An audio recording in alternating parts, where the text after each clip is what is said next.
the show that helps you make that change to better health. Tonight's show has been brought to you by the City of Tallahassee and MACA, a nonprofit which focuses on teenage issues. We're talking about the status of children tonight, something very dear and very much a concern to many in our community. We have an excellent panelists here. We have some great guests out in the audience, so we're going to have a good time, and we're going to give you some information that we feel can change your lives. But before we get to that, let me first introduce my side saddle co-host tonight. She is Theresa Flury, and not McFlurry as I've been calling her all week. She is the president and CEO of the Boys and Girls Club of the Big Bend. Theresa, thanks for joining me tonight. Thanks for having me, and really thanks for doing this show. I mean, I think it's really important that we focus on kids and teens issues, especially their health. Now, obviously, you're like a mother and even a father to some of the kids over the Boys and Girls Club. Talk to me about some of the issues that you're seeing and some of your concerns. I think we have a lot of the same concerns that many of the people here do, and a lot of it is making sure that our kids graduate high school on time. And high school graduation really starts in elementary school and middle school with the kids getting promoted on time. And also, a lot of our kids are hungry. And I think that affects their ability to perform academically, and sometimes I think it affects, their behavior, how they behave in school and sometimes at the clubs. And physical activity is very important, whether the kids need exercise because they've gained a little too much weight as kids, or they're just sitting there playing video games. For the first time we had a baseball team, and a lot of the kids had never thrown a ball before, and probably the most popular comment was that it's a lot easier to do on a video game. And that was just sad that so many of them had never picked up a baseball or a basketball. Yeah. Well, obviously, as you're telling us right now, you're doing some great things over there and making a difference, which is what happens at the Boys and Girls Club. But someone else who is also making a difference is our next guest, Dr. Alicia Estillore, an emergency room pediatrician with Capital Regional Medical Center. First of all, doctor, thanks for joining us. Tell me about some of the things that you're seeing in your practice and some of your concerns. Right now, the ER is getting busier with children coming in with cough and colds, which is most common things going on at this time. We're seeing flu. So parents, please get your children vaccinated, get yourselves vaccinated also to cut down on the spread in the community. One of the biggest concerns also, as Theresa had mentioned, is the lack of physical activity leading to an increase in weight in children. And associated with this is the development of type 2 diabetes. 21% of 2 to 5-year-old age children are becoming obese, and children in the preschool age who are heavy tend to become heavy adults as well as heavy teenagers also. All right, well, thanks for talking to us. What should parents be doing right now? Definitely looking at what their children eat, what they prepare at home, and what they do outside of the home in terms of physical activity, whether in school or in the backyard. Okay, anything else you want to add? No, all right, thanks very much. All right, I have next Dr. Lazar from the Capital Health Plan. He is Daniel Lazar. He is the chief of eye care at CHP, and Dr. Lazar, he's also, by the way, my eye doctor, and I can't see as well as I used to. I can't blame him for that. I wish I could, but he takes care of me whenever I go. And Dr. Lazar, thanks for coming in and talking to us. I obviously have you following Dr. Estillore and talking about diabetes and eye care, because I think, in my opinion, many of us are overlooking our eye and the care for our eyes, which is very important. Absolutely. Diabetes can affect the eyes. It usually takes many years, but it damages the eyes by damaging the blood vessels in the very back of the eye. It can be treated with the laser, but it's very important to get regular eye exams, at least once a year. And do we take our eye care for granted, in your opinion? I think sometimes we do. I think patients who see 20/20 just assume that their eyes are fine and they don't have any eye disease, but that absolutely is not true. Now, when it comes to diabetic type eye situations, are there any signs? Usually there's not. Diabetic retinopathy, that damage that occurs in the back of the eye, typically will not give any symptoms. The patient may be seeing fine, but there could be blood in the back of the eye. Mm-hmm. Are we overlooking some signs that may be there that we're just blowing it off and saying, oh, my eyes are just red today? Are we overlooking signs? Occasionally you might have blurry vision if your blood sugar gets exceptionally high, but unfortunately, normally there are no signs at all with the vision. Mm-hmm. What should parents be doing to make sure that their kids stay safe? I think parents who have a child who's diabetic should absolutely get their child's eyes checked once a year. And then this one question here, I got to ask this question because it's been on my mind all the time. Does eating carrots help your eyesight? Carrots probably help your eyesight, but I think Popeye had it right more than Bugs Bunny. I think spinach is better for the eyes, for sure. So spinach. All the kids are groaning. You like carrots or spinach, Theresa? Carrots for me, but. Okay. All right, Dr. Lazar, thanks for joining us and some great information there, and appreciate you coming in, and I will be making that appointment soon, I promise, okay? Promise. All right, I'm coming in. All right, joining me now is Dr. Homer Rice with the Leon County Health Department. Dr. Rice, if you will, how would you rate the status of children in our area as far as their health? What would you rate it as right now? If you take into consideration diseases in general, we're doing pretty well. Unfortunately, our obesity rates are going up. Our children are not as active as they should be. But in the great scheme of things, we're probably a B. B. So room for improvement. Yes, there's room for improvement. And the great thing about having him here is I get to talk about a bunch of issues like immunizations. I mean, school has started, yes, but it doesn't mean that we should no longer get our shots, right? Well, that's right. There's always a big push before school starts because there are certain immunizations that your child must have before they can get into school. Most people know that their children have to have immunizations before they get into kindergarten, but a lot of people forget that there are also immunizations they have to get into 7th grade. Okay, also too, something I saw on television during the summer a lot, the West Nile virus. What is that exactly, and where are we with that? Well, West Nile virus is an arbovirus, which means it's a virus that's carried by mosquitoes. These mosquitoes bite birds who are infected and then bite you, and you can contract the disease. The disease causes a sort of meningitis. It causes a swelling in the brain, and it can unfortunately lead to coma and even death. Okay. Now, that mostly happens during the summer, so it's getting colder, so is that helping us? Various viruses come and go during different seasons of the year. For instance, as it cools down, West Nile virus, which is carried by the mosquitoes, does drop. October, it drops like a rock. But we had just this week another case of Eastern equine encephalitis. Wow. So we're not completely out of the woods yet. So even anytime you go outside, anytime you have your children outside, we want them to go out and play, but we want them to take care to use a repellent or to use long sleeves so they aren't bitten by mosquitoes. So we got to be smart. Still got to be smart. All right. Thanks for joining us, Doctor. And Theresa, some very good and encouraging words from a smart man. Yes, very. And I guess one of the things we can do, I know at the club we're very conscientious of making sure we don't have any standing water. Is there any other precautions we should take? Okay.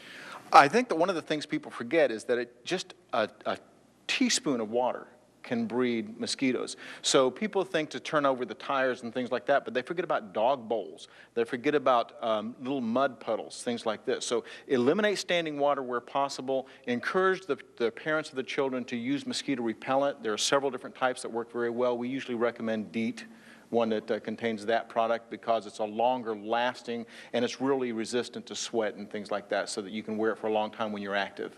Okay. Very good to know. Great information. Yes. And Tony, now I have Dr. Mary Beth Seay, and you are a behavioral pediatrician with Children's Medical Services. That's correct. And I want to talk to you about developmental disabilities and some behavioral issues that you see in your practice. Tell us about that. Well, we are making a big push in not only this community but statewide to identify children who have developmental disabilities as early as possible. And these can be anywhere from very obvious birth defects or congenital abnormalities, as they're called, to more subtle issues such as children that may be on the autism spectrum, for instance. We have a program in town called the Early Steps Program that's goal is to identify these children and to get them hooked up with the appropriate services so that they can take advantage of the window of opportunity for early intervention, assisting development to more appropriately approach the norm that you would expect. So this program is focused from 0 to 3. And the key is early intervention. And tell us, parents of young children or people who work with young children, are there signs or what should people look for?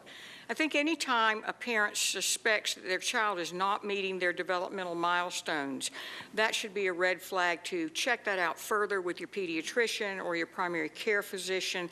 And if there's any suspicion at all, we prefer that the children be referred in to be looked at. And if we don't find anything, that's great. But if we do find some things, as I mentioned, the money's in the early intervention, basically, because you can't make up what you lose or fail to gain in that first couple of years of life. And regarding these milestones, if a parent doesn't know what the appropriate milestones are, that's information they can find out from their pediatrician or maybe even their child's teacher or daycare worker? Absolutely, or you can go on the web. There's some really good websites, and you can just plug in or Google childhood developmental milestones, and lots of possible sites pop up with that information. But certainly your pediatric office ought to be able to help you. And what about behavioral issues? Now, that's separate than developmental disabilities? It is separate, but there's some crossover. The behavioral issues we have really worked hard in this community to focus on, because about 20% of kids in this country have a behavioral or mental health issue that interferes with their ability to function normally, and that's a pretty high number. But that's a nationwide number that's pretty consistent across the country. These children also need to be diagnosed and evaluated as early as possible so that we can find out what therapies, what treatments make a difference so that they can get back toward the normal developmental pathway, not only physically developing, but mentally and emotionally developing. And Dr. Seay, if you will, talk about what happens if some of these issues are not addressed down the line. Well, things that aren't addressed tend to get worse in both of these areas. And by getting worse, in the behavioral area, it can be that the behavior itself gets worse and the parent becomes more concerned because the child is now doing things that are grossly unacceptable or away from the norm. But developmentally, the children get further and further behind their peers, and so by the time they get into, let's say, kindergarten or first grade, they may have significant impediments to functioning as they're expected to function in those early school years. So both of these things need early detection and early intervention, early treatment. And what does this lead to, I mean, when they get older, if not, what kind of behaviors are we talking about if it's not addressed down the line? Well, a very common issue is those children with attention deficit disorder, which is anywhere from 5 to 9% of the population, depending on how you measure them. And there have been many, many studies done on what happens if you don't identify and you don't treat a person with ADHD. What happens to them as an adult? And the studies are pretty impressive in that they show that these people basically underfunction, underachieve in adult life. They tend to have more run-ins with the law and the legal system. They tend to get into more problems with substance abuse because in many cases they're trying to self-medicate. Okay. They have less stable family relationships and personal relationships. They tend to be undereducated because they didn't do well in school and sometimes didn't complete school.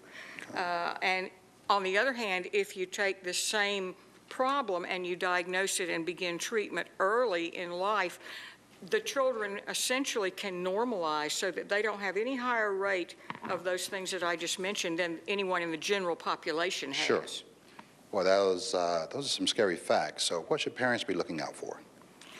Again, I think if parents are concerned about developmental or behavioral issues, they first ought to talk with their primary care doctor or pediatrician and run that through them. And if they are still concerned, then they ought to find a place to get further evaluation done. And for the young children with the developmental questions, the Early Steps program is a good place to go.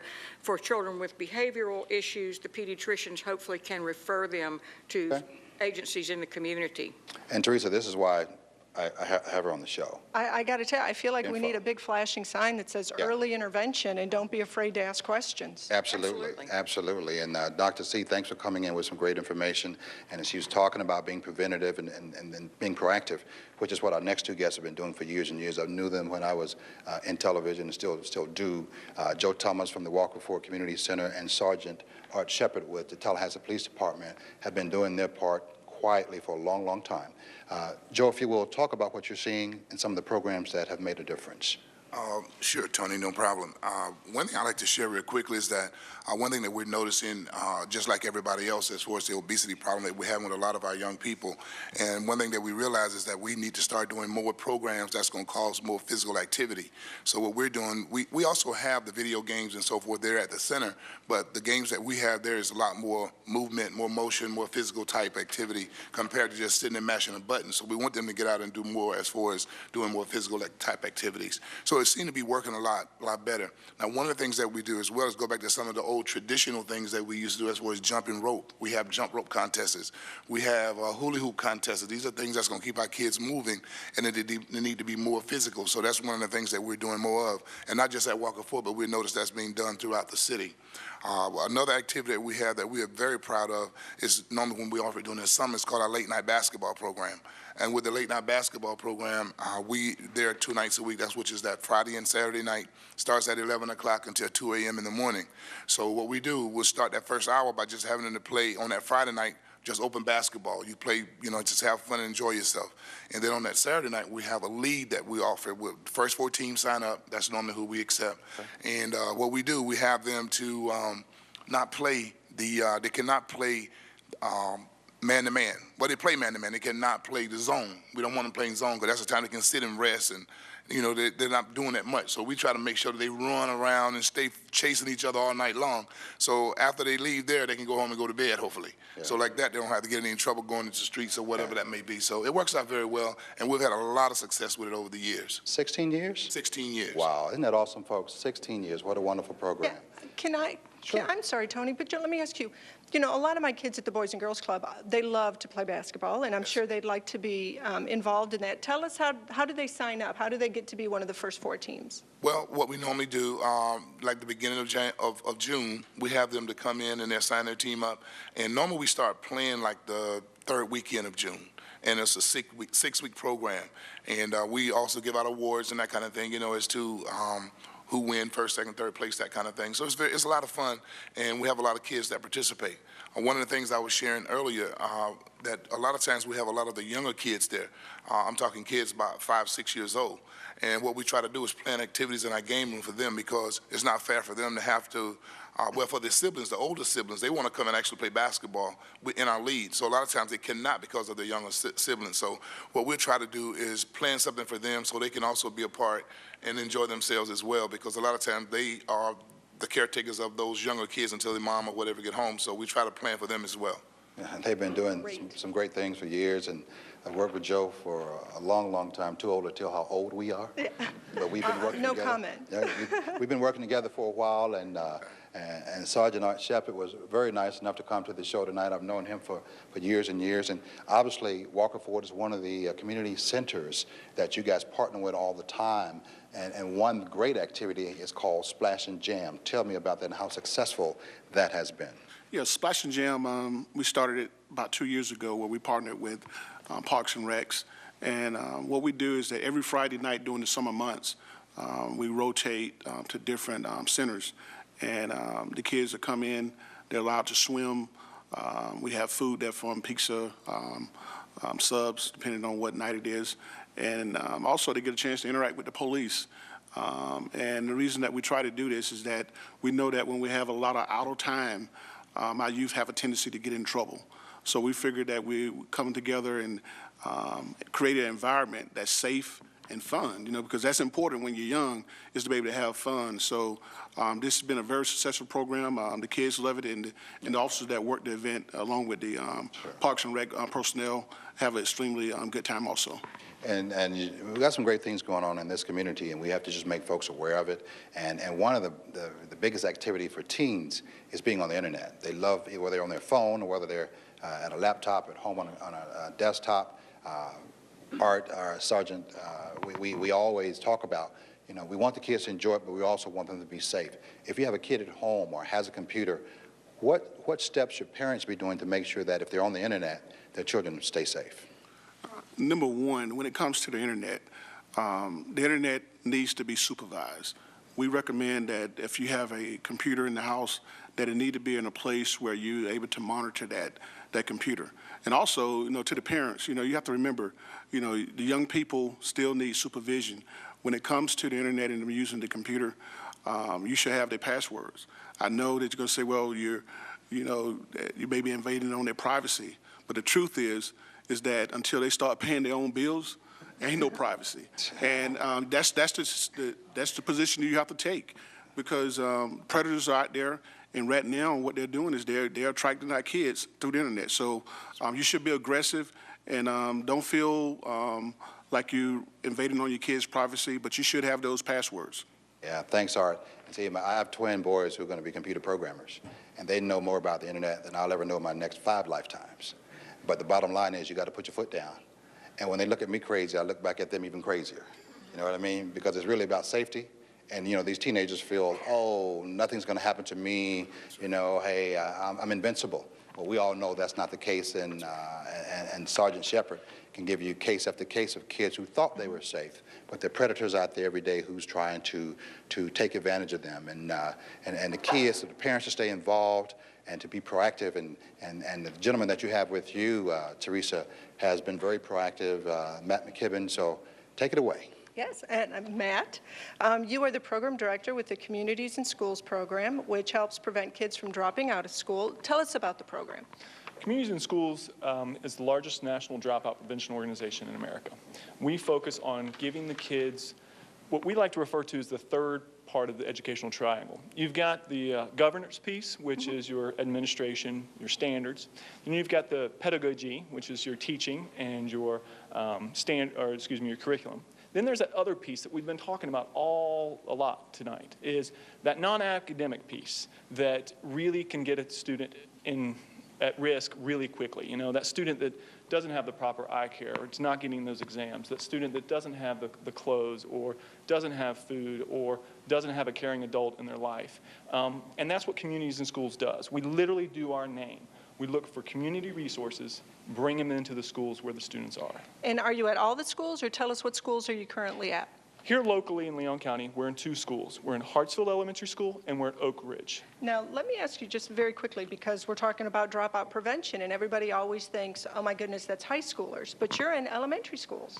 Well, Communities in Schools has done a lot of research out of Clemson University with the National Dropout Prevention Organization with them as well, and we've determined that dropping out is not an event. It's a process. A student gets behind in school. They don't get diagnosed with the proper, behavioral issues or whatever it may be, and they don't get that addressed. They get farther and farther behind.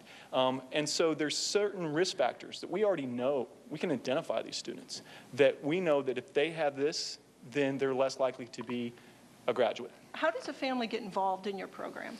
Great question. Where I would start first is checking out the website. We've got a website. And what is that website? It's www.cisfl, and that stands for Communities in Schools, Florida.org. I'd recommend there. I'd also recommend reaching out to our site coordinators. We have actual people at Hartsfield and Oak Ridge that are coordinating those services. So I recommend them contacting those schools as well. They know them extremely well. They just call the school and ask for the coordinator. They ask for the CIS coordinator. They'll put them right through. Sounds fabulous. Thanks for that. Tony? Fantastic. Matt, thanks for coming in and talking to us and getting that information out there, because once again, they're trying to make sure that things do not happen. Prevention, prevention, prevention. Absolutely. And I think your next guest works a lot on prevention. Well, yeah, she does, and she makes things happen all the time, has been for years. Jennifer Durso from the Leon County Health Department. Thanks for joining us tonight. Absolutely. Thanks for having me. And we're going to focus on tobacco prevention, and you have 2 special guests. Why don't you introduce them? It's a great segue, because this is an example of a program in schools, students working against tobacco. And we have the SWAT coordinator here, Mr. Vincent Irving. All right, Vincent, if you will, what is SWAT? SWAT is Students Working Against Tobacco. It was organized in 1998 after Governor Lawton Childs decided to sue the tobacco companies because they were targeting their products to our youth. Our smoking rates at that time were extremely high. but we're happy to say that since 1998 till now, the rates in Leon County have dropped drastically. And 89.1% of youth in Leon County aren't using tobacco, but that means 10.9% of youth are still using tobacco, and we need to focus on those kids. So we still have more work to do. Yes, sir. Overall, very successful? Overall, we're very successful. We have over 200 SWAT members here in Leon County. We work with our public middle and high schools here, and the students are always very excited to participate. Okay. And Jennifer, do we have one of those SWAT team members here? Absolutely, and not just any SWAT team member. We have Raekwon Williams. He's a youth advisory board member. Okay. If you will, Raekwon, talk about why this is important to you personally. This is important to me. I joined SWAT about 4 years ago, my 6th grade year, and I went into this, you know, not really knowing what it was, but as I began to further progress in the program, I realized what the issue was at hand and wanted to be that role model within my school community to my peers, just being that role model, that figure of standing out and getting kids involved, of not going down that path. Why do you feel that kids are smoking less than they used to? Why are they smoking less? Yeah. I wouldn't necessarily say smoking less, because we're still facing issues now that tobacco companies are coming out with these candy flavor products, and the candy flavors are marketing toward our youth, so we are seeing an increase in youth. I wouldn't say smoking, but using tobacco, the new products that the tobacco companies are coming out with. So they're pretty slick, huh? Yes, very. Okay. All right. Now, what kind of role do parents play with this? Are a lot of kids learning how to smoke at home with the parents? And how much of an influence do parents have as far as addressing this tobacco prevention issue? I would say if you have a child in the home, you're smoking in the home, it does have an effect on the child, but more than ever, the child also picks it up from peers within the schools. They think it's cool, you know, they have a friend who's doing it, so they tend to pick it up from their peers around them. All right, well, thanks for joining us, Jennifer. Thanks for bringing in two fascinating guests for us, and hey, you guys are making a difference. Keep it up. Come back and see us, okay? Thanks. All right, Theresa, you have someone else over there who's doing some great things. Now, I must admit, now, I met your next guest on West Tennessee Street. I was behind her on the street, and I looked at the back of a window, and it had Dare to Dream Youth Girls. So I started following her. I hope she didn't think I was a stalker or anything, but I wanted to find out more about a program. And so finally she pulled over, and one of the young ladies was there, and voila, she's on the It's About Your Health show. And thank goodness she did. And with me is Kimberlyn Farrell. Correct. And tell us about your Dare to Dream Girls program. Dare to Dream Young Girls, this is our 8th year. We're celebrating our 8 years, and proudly to say we began Dare to Dream as a preventive program for middle school girls, but we felt like in a prevention, we had to start earlier than middle school. So we start with girls at 5 years old and go up to 17 years old. We have elementary, middle, and high school. And our programming is year-round, Monday through Sunday sometimes, but typically Monday through Saturday from 7:30 a.m. until 7:30 p.m. I just think that's fabulous that, you know, young girls learn to be proper young ladies, and you have two young ladies with you. You have Crystalline Butler and Haley Alex. Now, Crystalline, I hear you want to go into television, so I think maybe Tony should be a little bit concerned about his job here. You tell me, what do you want to do? I really do want to become an actress, but my main dream is to become a pediatrician just because I love working with kids. I'm starting to become a babysitter now so I can have that experience with kids. And I'm sorry, how's the program helping you do that? Because, well, they do have this babysitting program, and there are girls that are younger than me that look up to me for who I am. And since I've been Dare to Dream for 5 years now, I'm glad that I'm now a figure that girls can look up to. That's wonderful. And Haley, I hear you're the cook of the group, and you actually have cooking classes at the program. Tell me about those. Well, we serve healthy meals and we cook healthy meals.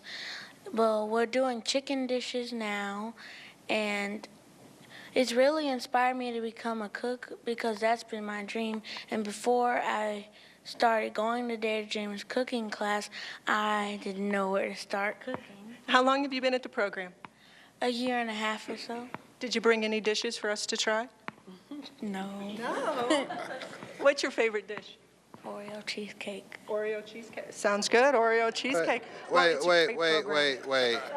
Hold up. Wait a minute. Now, we talk now about you can't come on this show talking about Oreo cheesecake and not bring any Haley.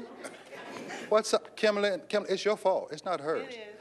We just made, in our chicken and cheese series, all right. we, just a week or so ago, we made Oreo cheesecake. Don't rub it in. And it was absolutely delicious. And the doctor's going a little bit crazy here, but it was the healthy version, I'm sure. Yeah. It is the healthy version. Moderation, Doc, moderation. That's what we're talking about here. Okay, well, here's the deal. Here's the deal. Now, this is the first time here. Next time, we won't let you through the door if you don't have food. You know what I mean? We work for food in here. You know what I mean? So thank you guys for coming and talking to me. And Kimberly, keep up the great work. Thank you. You guys come back to see me. And the next time I see you on the road, you know I'm not a stalker. Did they okay? give their website? I'm sorry. Our website is www.daretodreamyounggirls.com, and that's with 1 G. And you're all invited to Haley's next cooking session on November 3rd. She's doing chicken and dumplings. Whoa. Thank you. Okay, now you're going to mess around and 50 people going to show up. You're going to be in trouble. All right, so I hope you got enough space, enough plates, okay? We do. Hey, thanks for joining us. Thanks, guys. My next guy here, a dear friend of mine, my next guest, he has a great story to tell, and he has experience to go along with it. His name is Isaac Williams. Isaac, if you will, you've been listening to some of our guests so far. What are your concerns about what you're seeing out there with teenagers? Drugs and alcohol, smoking, the flavor, what's targeting the kids. Mainly, you need to just stay in school and get your education. Now, Isaac talks about this now, but in the past, he hadn't always, walked the walk. But now he's doing it tonight. And explain what I mean. Well, 20 years ago, I went to prison, and I came out after doing about 8 years. So the last 12 years, I've been going back, giving inspiration messages, letting the guys and the women know that they can get out of prison and stay drug-free, crime-free, join a church, and be active in the church. And I can just tell you, when I first met Isaac, I had no idea about his past, and it really didn't matter. I just knew what I saw. And I saw a very dedicated young man, and he was very gracious enough to come onto the show to share his experience, because people need to hear from folks like you to know that you can fall down, but it's about getting up, isn't it? You know, Jesus is not concerned about where you've been. He's concerned about where you're going. And that's the main thing that you have to be concerned about, not what other people think about you. Knowing who you are and believing in yourself. And for parents out there who are watching this, who may need a little inspiration or a little kick in the butt, whichever one you want to call it, what should parents be doing to make sure that their kids stay on the right path? Mainly just be concerned about who they're hanging with, what they're doing, and if you got to be the police, you the parent, you know? Is that as easy as it sounds? It's not easy as it sounds, because I have a 17-year-old that's a senior at Leon, and I'm there. I'm there, and she know I'm there, and the kids know that where I've been, I don't want them to go, and I'm a father for all of them to hang out with my daughter. All right, well, fantastic. Isn't that a great message from Isaac? And it's something that we should all pay heed to. Well, Isaac, hey, man, I love you. I appreciate you coming on, and anytime I can get you to share a few words to maybe inspire somebody, we're going to do it, okay? Thank you. Thanks for coming on, man. All right, Theresa? Yeah, Tony, before I get to my next Okay. I love what he said about the kids believing in themselves. I mean, there's nothing more sad than, we have second and third graders coming to the club, and they think this is like all there is. They think that their life's already been planned for them, and just telling them to believe in themselves and to work hard, and they really have amazing potential. Yeah. Well, I think the one thing he says, I know from being with my boys, 16-year-old twins, and really just, I was in television working in Virginia, and I made a decision to walk away because I felt I needed to be chasing my boys instead of chasing dollars. Because, see, I always feel that you can You can, if you have any kind of a brain, you can always make money, but you're going to get one time to raise your children. That's right. And if you blow it when you're dead and gone, you've blown it, and they're still going to be acting crazy. So from my point of view, your legacy, that's your children. Whether you believe it or not, whether you accept that responsibility or not, it is, I have, Isaac has. And the thing about it is there are a lot of parents who have accepted that responsibility, but we don't hear from them that much or hear about them as much. But you do when you come on the It's About Your Health show. So we're going to make sure that if you're doing the right thing, and we've got folks over here who are doing just that, that you're going to hear about it. So, you know, a guy like Isaac, can we give Isaac a round of applause, please? You know, having people like him out in the community in the forefront, it lets you know that it can be done. Thanks, Isaac. Thank you. All right, Theresa. Now, I have from the Tallahassee Youth for Change, I have the director and the co-director. I have Drs. Kasima Boston and Dr. Tanetta Scott. And let me ask you, we're here talking about hunger and I guess obesity for kids. Tell us a little bit about what Tallahassee Youth for Change does. Tallahassee Youth for Change is a group of people that are concerned about youth leadership and involvement in the activities to solve some of the problems around child health and wellness. We trained here in this room today. We have 5 of our groups represented, from the Distinguished Young Gentlemen, to the Dare to Dream Girls, to the Healthy Helper Champions, to the Jack and Jill Organization of America. They're all here after going through training to be able to talk about issues related to child health and wellness. What do you think is the major issue facing these kids today? Well, I think one of the issues is around food. And how to use food, the lack of food and having too much food. And that's connected to the youth symposium that we're having. But I mentioned earlier to someone that hunger is a big problem right now, and it's linked to many of the health conditions that exist in our communities. Over 16 million children in the United States now are experiencing food insecurity. And in the state of Florida, a little bit over 1 million children are experiencing food insecurity. And that's linked— Wait a minute, you said over 1 million children? Over 1 million. And that's linked to a lot of the health conditions that we're seeing among our children now. And you had mentioned the second annual Food and Hunger Symposium.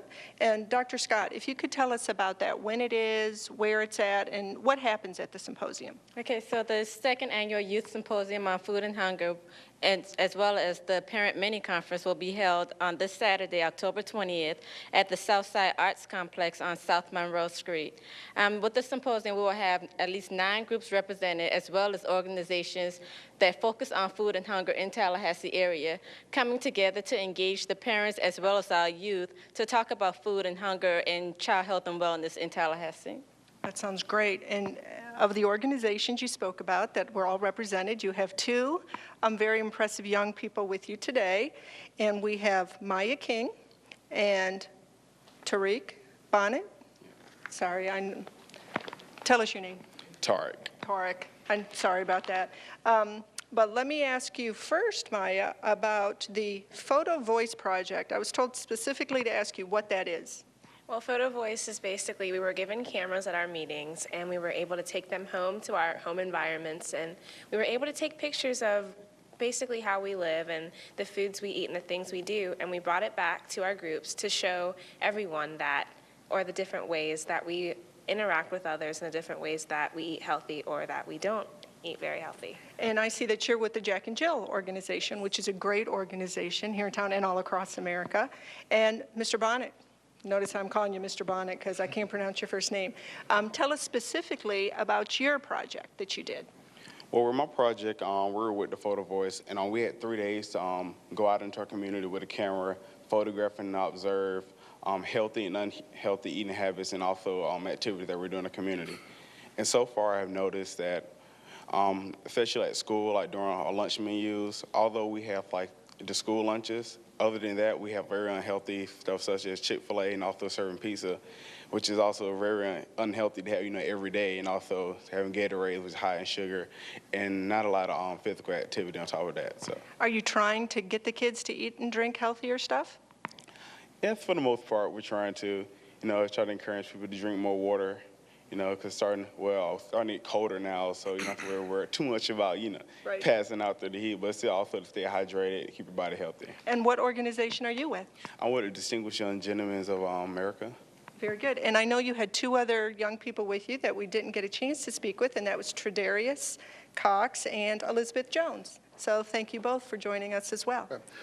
Well, good luck, Dr. Boston, this weekend at the Food and Hunger Symposium. Thanks, guys, for coming out. Keep doing the good work. Keep fighting the good fight. You are making a difference. And while we are talking about food, if you want to keep that weight down, you also need to add a little exercise. And my next guest, by the way, I'll tell you this, he's from Jacksonville, Florida. He came over to do the show. His name is Sean Watts. He's a certified personal trainer. My twins are over there working out with their goddad, and they worked out with Sean this morning. My wife called him this afternoon and talked to him, and they're about dead. And they say it's the hardest workout they've ever had, but it's absolutely the most fun because he does some unconventional things instead of just weights. Sean, how you doing today? Pretty good, and yourself? All right. If you will, before we get to the other part of this, talk about, you know, your unconventional weights that you train folks. Instead of weights, you use other things like sandbags. Well, what we do is we actually use the most important tool that you have and most important piece of equipment, which is your body. And while we're talking about it, we're going to ask everybody in the audience to first sit up straight. Now, we talk about the kids and they're on the computers and they sit in the couch, but we adults are not too far off because we are on the computers, we sit with the lumbar seat, so a lot goes into your posture and actually helping you to identify what parts are at basically a deficit. Mm-hmm. And also what we want you to do is to look at, there's a lot of equipment out there, we know that, we see the infomercials, but your body can be used in ways that you can actually make it more, I should say, personal, for lack of a better term, to your body. Because when you look at the fact that you use your body weight from sitting up, moving around, and we wonder why we have back problems, it's because a lot of it, if you're a tent pole and you're standing up straight and everything is pulled to the front, then of course when you move, you're gonna have some back issues and you can't recall why it happened. So what we do is a lot of things from picking up sandbags, throwing balls, getting you to doing things that you hadn't done in years, from similar to hopscotch, jumping, froggy hops, things that will get your whole body moving without sitting in a machine, because your body doesn't move this way. And the last time you had that unfortunate slip in the back or you hurt something, you weren't sitting here or going here on the machine. You were reaching for something, and next thing you know, you were trying to readjust. So we basically get people to mimic different movements that you do throughout the day, and when they look up, it's a half an hour gone, and they don't really think about all the things that we've done until they have it recalled in front of them. Wow, that's fantastic, isn't it? So basically, you have to pay more attention to your body, right? Definitely. We all get to different destinations and not realize how we got there because your body knows where to go, where not to go, to stop, and you're thinking about other things. So with your body, you have to do multiple things to still keep your body stimulated, because it will know which ways to cheat, which things you like, which things you don't. So in turn, you mentally check out. So you have to basically give your body different detours. Okay. Nutrition, what's your philosophy? With nutrition, you have to look at some of the basics. When we look at older populations, we have to look at the times at which we're eating. We have to look at basically looking at the most natural things that you can find. There are options out there. Although a lot of things are heavily fortified with additives and different sugars and ingredients, there are a lot of free-range chickens, different things that are naturally grown that aren't necessarily as extreme and as pricey as 100% organic. So we have to do a lot of common sense things when we are eating. Okay. Any good words you want to leave our audience with and those out there watching before you finish up? The biggest thing I would say is to honor, as a very old person told me once, honor this meat suit that is carrying your inner spirit, because that's the tool that's going to move you around. That's the tool that's going to take you throughout your travels, wherever they might be. And you only get one, and you never really appreciate it until you don't have the ability to use it. Yeah. Thanks for joining us. Great words, right? And I always say, if you go against your body will then turn against you. So absolutely, you know, pay attention to the thing that that's the most important to you, that is your body. All right, Theresa, you have somebody that's going to do a little spot on walking and talking. Yes, I do, and that's Janice Rankins. And while she's coming up here to join me, Tony, I thought you were going to give us some samples of those exercises. Yeah, we'll do that. Right. Again, this is Janice Rankins, and it's the Walking and Talking About Eating program. And tell us what that is. Okay, first of all, it's a great time to be a nutritionist. I teach at Florida State University. I teach nutrition, and I serve as the dietitian over at Bond Community Health Center. So it is so exciting to hear everyone place such a heavy value on nutrition. We have been doing nutrition interventions at Bond Community Health Center for about 15 years now, working with a diet that's called the DASH Diet Plan. And how do people get involved? Well, what they can do is they can call Bond Community Health Center. We're located at 1720 South Gadsden Street. We also have a website for the Walking and Talking About Eating program. The program is funded by the Coalition for Obesity Prevention Education in Children, which is a citywide coalition in concert with the Blue Cross Blue Shield Foundation of Tallahassee. And we were talking a little bit before about healthy eating and eating fresh vegetables, and I was telling you those are expensive. Tell us what are some of the ways that people can still eat healthy? Well, fresh fruits and vegetables are expensive, particularly when they're not in season. But we can purchase certain vegetables almost all year round for a reasonable amount of money, such as broccoli and cabbage and sweet potatoes, and don't want to leave out the legumes. Those dried beans and peas, they're full of fiber. We want to get those in because that will reduce our risk for cardiovascular diseases as well as for type 2 diabetes. It helps with the regulation of our blood sugar. So we know what we should eat, and there are several plans out there for wholesome eating. It's just that motivation is a factor, and so we have a social marketing program for our WATE program, which really tries to market the DASH diet. It markets walking as well. It sounds like a great program, and just very quickly, if you could give us your website so people can get involved. The website is www.mam09.wix.wate. WATE, which is walking and talking about eating. So we walk through the community and we chant. We meet every Saturday morning at Bond Community Health Center. It's family focused, so adults can come, but they must bring children. All right, fantastic, great.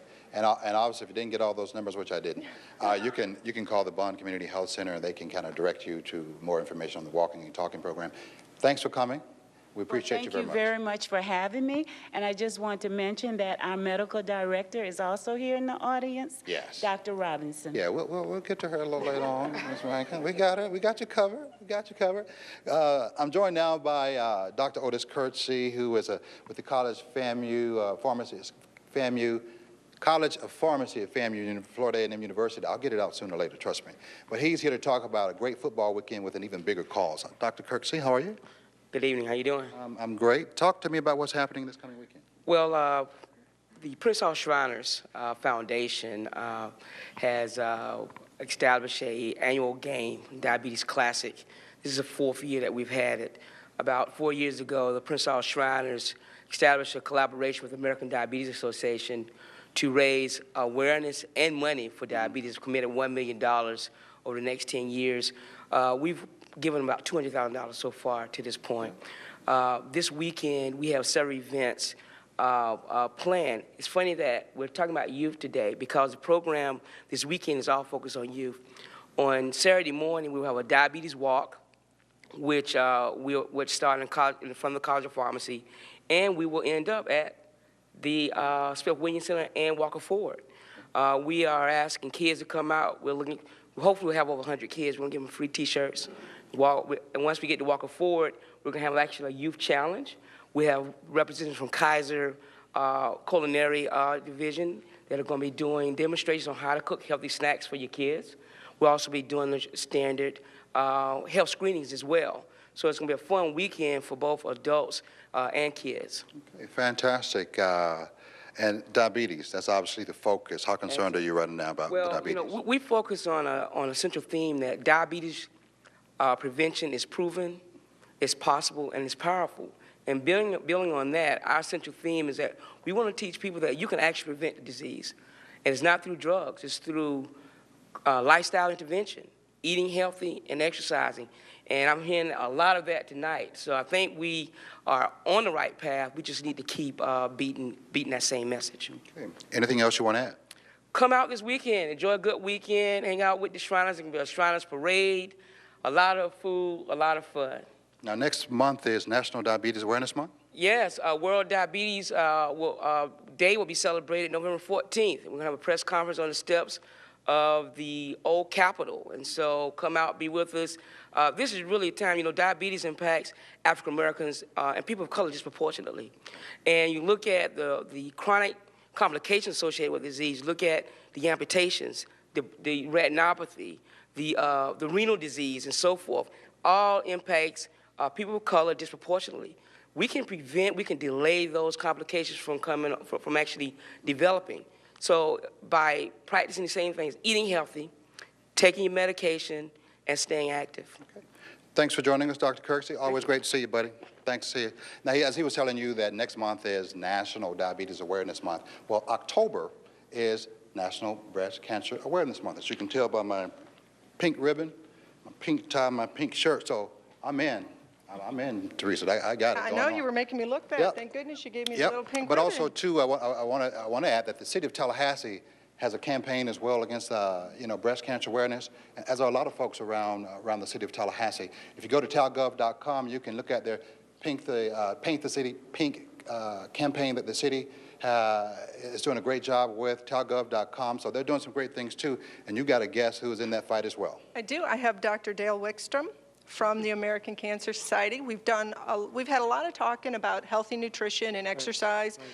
Is that a preventative for breast cancer or any type of cancer? Sure. For breast cancer, we're looking at risk reduction, and we know that exercise and obesity are very important. We also know that drinking alcohol can actually increase our risk for breast cancer. So there are some preventative things we can do. Exercise, strenuous exercise, and also maintaining our body weight is very important, Theresa. And talk to me about some statistics about breast cancer. Sure. Over 229,000 ladies will be diagnosed with breast cancer this year. Over 40,000 of those ladies will die with that disease.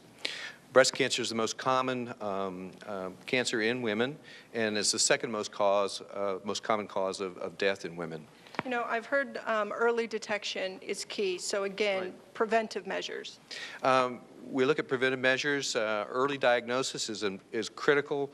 Mammography, the American Cancer Society recommendations currently are to have ladies begin their mammograms at age 40. We also know that it's very important to do breast clinical exams, and we start that at age 20 to 30 every 3 years, and then every year we'll start doing breast clinical exams. You guys do such a great job of bringing cancer awareness and, again, breast cancer in October. Any special events coming up here in October in Tallahassee? Yes, yeah, very. The Making Strides Against Cancer Breast Walk is on Sunday. It'll be down at Southwood at 3. There's educational materials there, and also we walk for funds. The funds will help with research, help with programs, and so we're looking forward to this Sunday at 3 o'clock in Southwood. And it's supposed to be great weather, Tony, so I hope a bunch of people join. Fantastic. Well, we've got a lot of activities going on this week, and here from the Bond Community Health Center is Dr. Temple Robinson, and she's going to talk about Take a Loved One to the Doctor Day, which is also this week, right? Yes, this is a national initiative, and you may have heard this on 96.1 in Cumulus Broadcasting, and Bond is partnering with the Tom Joyner Show and Cumulus Broadcasting. The National Take a Loved One to the Doctor Day encourages those who've never come to come with someone by having them come hand in hand. We'll do health screenings, we'll have health education, we'll have prizes, we'll have surprises. It's from 10 until 3 on this Friday at the main site, 1720 South Gaston Street. And there's an old spiritual we sang when I grew up, says, if you don't go, let your children go. So please encourage someone to come who needs screening. We'll be there. We can sign you up for an appointment. And certain screenings we'll have on-site in real time, and that's on this Friday, the 19th, from 10 until 3 at the 1720 South Gaston site. Now, Dr. Robinson, how long have you guys been doing this? We've been doing this at least for 10 years. I've been there 9 to 10 years. We've been doing this at various sites. Sometimes we close the entire building down. Other times we do pocket presentations and pocket health fairs, but it's a big event, it's a national event, and this is Tallahassee's version. And have we made a difference? It has made a great difference. We have found people who didn't know they had diabetes, who didn't know they had high blood pressure, who didn't know they had cancer, or people who didn't realize the importance of preventive health care and understanding that they make that first step. That may be the biggest step of their lives and prevent them from having major health issues down the line. Okay. So it's been very, very beneficial in the area. Well, fantastic. Thanks for coming out and supporting the It's About Your Health show, and also Take a Loved One to Doctor Day. She and the folks at the Bond CHC are doing some great things, Theresa. And we're getting close to the end of our show. I want to give you some final words, and thanks for coming out and being a part of this. Thanks for having me. I just think it's great that Tallahassee has so many resources and that you're letting people know about all of these resources, and I hope people really take advantage.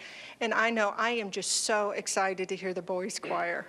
I've heard them practicing out there, and I know everybody wants to get to that. Well, you know, as they say, you need to save the best for last. And that's exactly what we've done. Dr. Earle Lee, who is the director of the Tallahassee Boys Choir, has been doing some great things for a long, long time. I know because umpteen years ago, and I won't say how long because I don't want to give away his age, not mine, you know what I mean?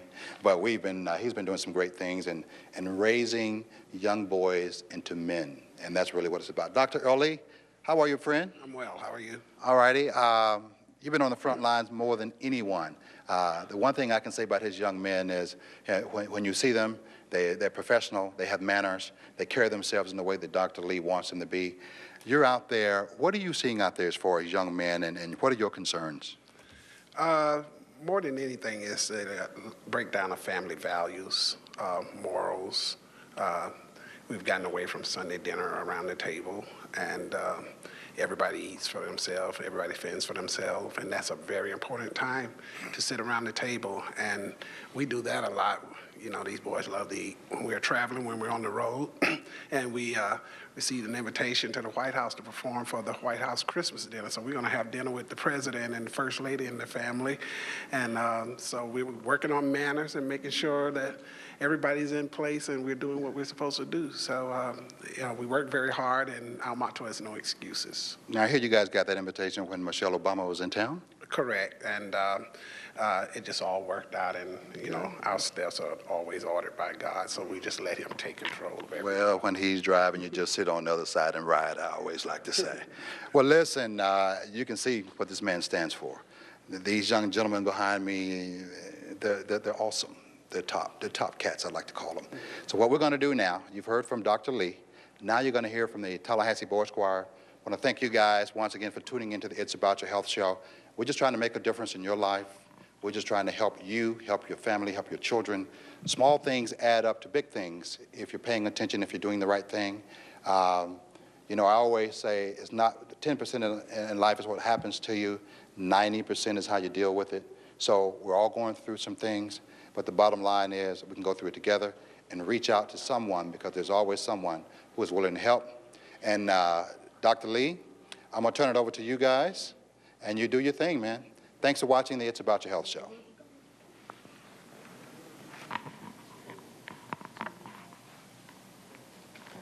Soon we'll be done with the troubles of the world, troubles of the world, the troubles of the world. Soon we'll be done with the troubles of the world, going home to live with God.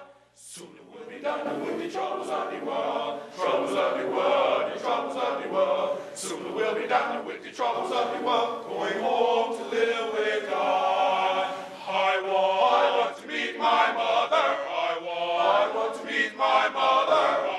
I want to meet my mother. I'm going to live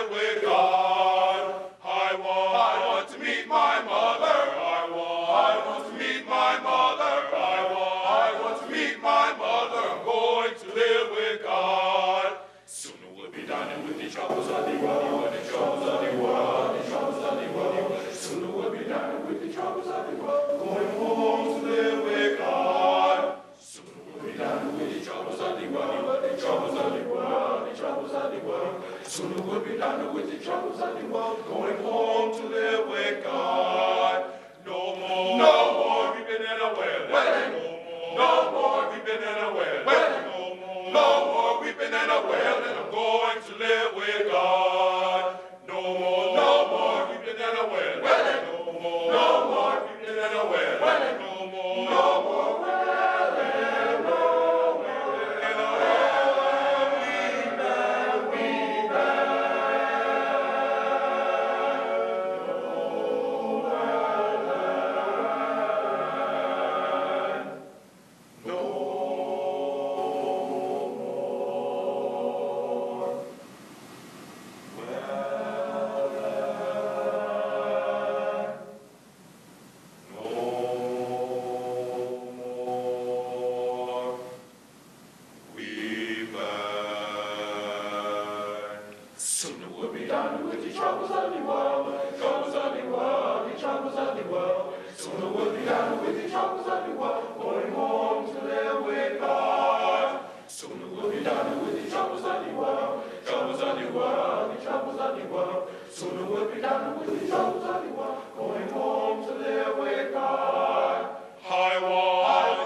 Thanks, Doc.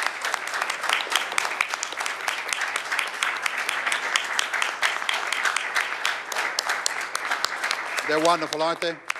Thanks, Doc. Have a good evening, everyone.